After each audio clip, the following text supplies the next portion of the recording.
অখণ্ড মণ্ডলেশ্বর শ্রী শ্রী স্বামী স্বরূপানন্দ পরমহংসদেবের উপদেশ বাণী। অখণ্ড সংগীতা শ্রী শ্রী স্বামী স্বরূপানন্দ পরমহংসদেবের উপদেশ বাণী, ষষ্ঠ খণ্ড। নামই একমাত্র সত্য।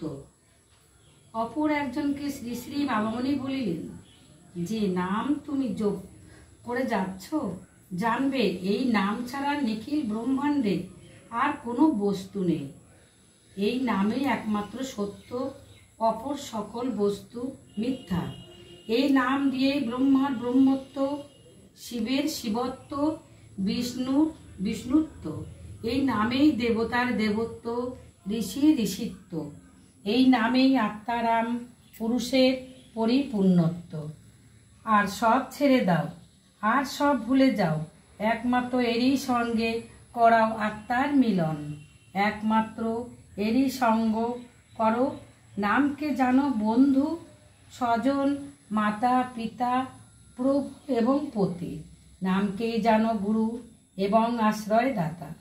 সকল আশ্রয় ত্যাগ করে একেবারে নিরাশ্রয় হও, আর মায়ের কোলের শিশুর মতো নির্ভর হয়ে নামের আশ্রয়ে বসে নামের অবিরাম সেবা করো।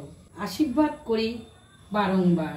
শেষ রাত্রে উঠিয়া শ্রী শ্রী বাবামণি পত্র লিখিতে বসিলেন। দ্বার ভাঙার একটি যুবককে লিখিলেন, কল্যাণের সুখ চাই সেই প্রেমময় প্রাণময় সুন্দর হৃদয়। কোনো দুঃখে কোনো বিঘ্নে যাহা কবু বিচলিত নয়। যে পরাণে বাজে শুধু পরার্থের মোহন রাগিনী। যে অন্তরে জাগে সদা ব্যথিতের সুকরুণ ধ্বনি। পরেরই আপন করি নিজ বক্ষে ঠাঁই দিতে চায়। হে পুত্র জানিও নিত্য সেই স্বর্গ পায় ধরায়।